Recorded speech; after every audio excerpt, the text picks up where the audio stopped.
उसके साथ थ्रेट हुआ है तो फिर कल हमें भी थ्रेट मिल सकते हैं। तो हम पर वक्त आने से पहले हमें बोल लेना चाहिए। पाकिस्तान जब से बन रहा है, कायद-ए-आज़म के बाद, इल्हामा इकबाल के बाद, इन सब के बाद रजीम चेंज होती रही है।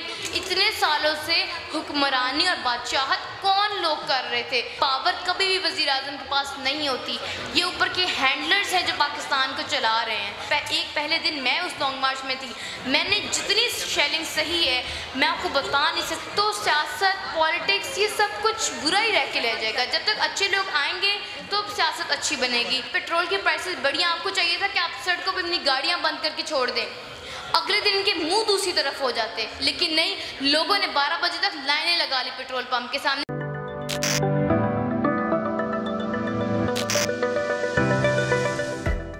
वालेकुम अस्सलाम। कैसे हैं आप? मैं बिल्कुल ठीक हूँ। बिल्कुल ठीक है। मुझे ये बताइएगा, डर नहीं लगता? आप बड़ी बड़ी बातें छोटी सी उम्र में करना शुरू कर दी हैं। नज़र नहीं आ रहा है कि अरशद शरीफ के साथ क्या हुआ, इमरान रियाज के साथ क्या हो रहा है, फिर खान के साथ क्या हो रहा है? यही तो बात है कि लोग डर जाते हैं। कोई एक अगर किसी को थ्रेट मिलता है, लोग कहते हैं कि इसको मिला है, हम चुप होकर बैठ जाते हैं। अगर हम बोलेंगे नहीं तो आज अगर उसके साथ थ्रेट हुआ है तो फिर कल हमें भी थ्रेट मिल सकते हैं। ऐसा हो सकता है कल उसको किसी ने शहीद किया सच बोलने पर, तो आज हमें भी शहीद किया जा सकता है। तो हम पर वक्त आने से पहले हमें बोल लेना चाहिए। अभी तो हम लोग पीछे रह गए, हमने अंकल अरशद शरीफ को खो दिया इसी वजह से, क्योंकि हम डर चुके थे।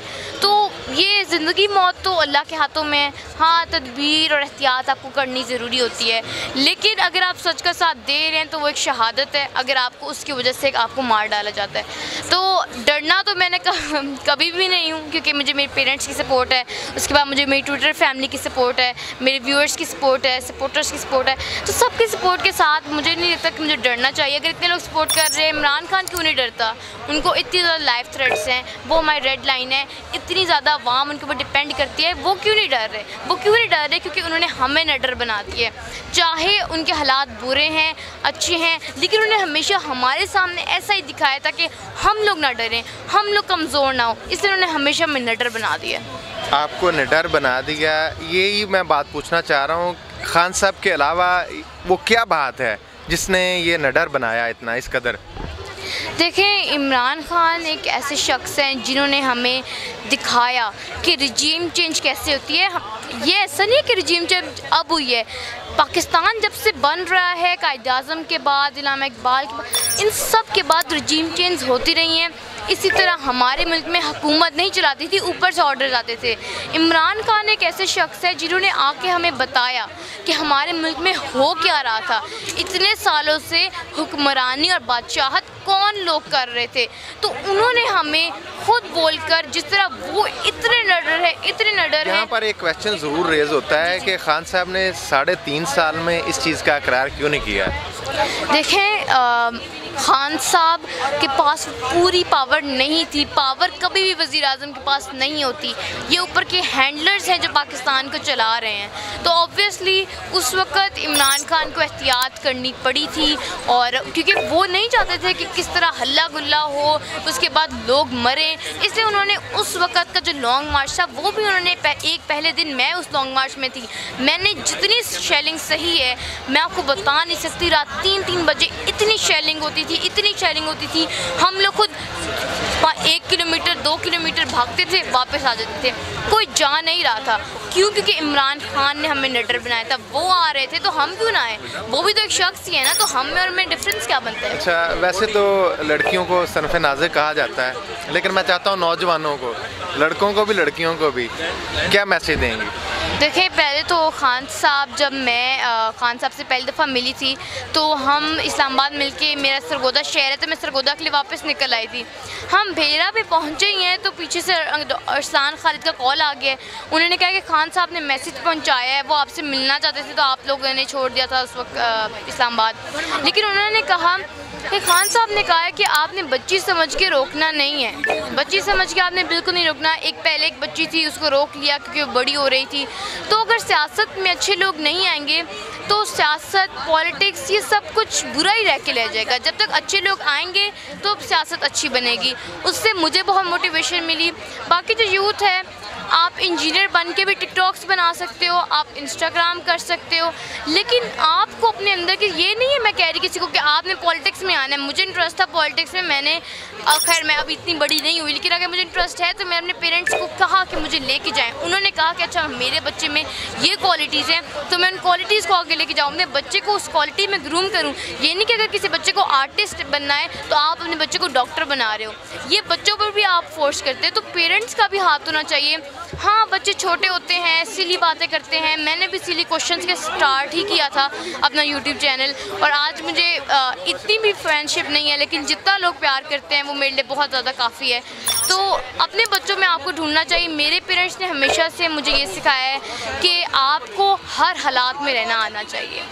तो आप अपने बच्चों में ये अपनी क्वालिटीज़ ढूंढें। मेरे अगर किसी बहन भाई के अंदर, मेरी बहन है उसको साइंटिस्ट बनने का शौक़ है, मेरे पेरेंट्स ने उसको साइंटिस्ट वाली साइड के ऊपर उसको ग्रूम किया। ये नहीं कि अगर मैं पॉलिटिक्स करी तो वो पॉलिटिक्स करेगी, मैं डॉक्टर बनी तो वो डॉक्टर बनेगी। ऐसा हमारी फैमिली में नहीं होना चाहिए और पाकिस्तान में कहीं भी नहीं होना चाहिए। आज तक मैं देखती हूँ बच्चे कहते हैं या डॉक्टर बनना है या इंजीनियर बनना है, तो ये फोर्सफुल चीज़ें आपको नहीं करनी चाहिए। बच्चा ना अपनी क्वालिटीज़ को भी छोड़ देता है, अपने टैलेंट को भी छोड़ देता है, साथ साथ वो जो पढ़ाई करता है जो उसके ऊपर फोर्स की जाती है वो उस पर भी ध्यान नहीं देता। आपने ये तो नौजवानों के लिए मैसेज दिया। अब एक तबका जिनके पास अख्तियारात हैं लेकिन अख्तियारात का गलत इस्तेमाल करते हैं, वो गो के सियासत में हों या हमारे मुख्तलिफ अदारों में, उनके लिए क्या मैसेज है आपका? देखें, इस वक्त इदारों में जो सारे लोग हैं, हम जब तक ये हुकूमत चेंज नहीं होगी इदारों के अंदर इंसाफ नहीं आ पाएगा। इस वक्त अगर मैं एक जज भी बनती हूँ ना, तो मैं जज बन के भी मुझे ऊपर से ऑर्डर्स आएंगे, वरना मुझे मेरी जान का थ्रेट होगा, वो मुझे कभी मरवा सकते हैं, तो मैं उसमें भी इंसाफ नहीं कर पाऊँगी गरीबों का। मैं अगर क्या करें फिर? अगर एक जज भी इंसाफ नहीं दे सकता इस मुल्क में तो क्या करें, क्या फिर कहाँ जाएँ? देखें, इसका सबसे बड़ा सोल्यूशन है कि इलेक्शंस में हम सबसे ज़्यादा निकलें। अल्लाह ताला के बाद जो सबसे ज़्यादा बड़ी याफ्ता ऐसी जमात नहीं होगी जो सही डिसीजन कर पाए, तो फिर इलेक्शन में निकल के भी क्या करेंगे? इस वक्त हम एक कौम नहीं है, हम एक हजूम है, हमें समझ नहीं आती। हजूम में जमात कैसे हो सकती? फिर जमात ही आएगी, इलेक्शन जीतेगी, विन करेगी 1/3 मेजोरिटी से, फिर वो सोसाइटी में चेंज लाएगी। आपने कहा कि एक जज भी चेंज नहीं कर सकता, सही फैसले नहीं दे सकता। बिल्कुल, हमारे अंदर सेंस ऑफ रिस्पॉन्सिबिलिटी नहीं है। What is sense of responsibility? जब आपके अंदर ये सेंस हो कि इमरान खान ने बुलाया है, नहीं बुलाया, पेट्रोल की प्राइसेस बढ़िया, आपको चाहिए था कि आप सड़कों पर अपनी गाड़ियाँ बंद करके छोड़ दें, अगले दिन के मुंह दूसरी तरफ हो जाते, लेकिन नहीं, लोगों ने 12 बजे तक लाइनें लगा ली पेट्रोल पंप के सामने कि हमें सस्ता पेट्रोल मिल जाएगा। अभी फिर 40 रुपए बढ़ने लगा है। बिल्कुल बढ़ेगा, और लोग क्या करेंगे, एक महीने के लिए या एक हफ्ते के लिए पेट्रोल सस्ता लेंगे, आगे तो महंगा पेट्रोल लेना पड़ेगा ना, तो उस वक्त लिए तैयारी नहीं करते। हमारी अवाम में ये ऐसी है, सेंस ऑफ अकाउंटेबिलिटी नहीं है। हम लोग दूसरों को तो जज कर लेते हैं, देखो वो नहीं निकला, वो नहीं निकला, हम कमेंट्स कर रहे हैं, हम लोग डिसलाइक कर रहे हैं, लेकिन क्या हम खुद निकले? हम खुद तो अपने घर में बैठे हुए हैं ना, हम घरों में हीटर के सामने बैठ के कर रहे हैं, देखो आज वो नहीं निकला, इमरान खान ने ये नहीं किया। तो ये सब कुछ करके हम कोई कौम नहीं बन पाएंगे, और या तो हम कोई अच्छी हुकूमत नहीं ला पाएंगे। जब तक हम कौम नहीं बनेंगे, हम खुद नहीं निकलेंगे और फिर दूसरों को आगे कहेंगे, तो फिर तब तक हमारी जो हुकूमत है, जैसी अवाम वैसे हुक्मरान ही होंगे। जी बहुत शुक्रिया, थैंक यू। जी नाज़रीन, जब तक ये हजूम कौम नहीं बनेगा तो सोसाइटी में चेंज नहीं आ सकती। इसके साथ मुझे अपने मेज़बान को इजाज़त दी। देखते रहिए नवाज़ चैनल, अल्लाह ने के बाद।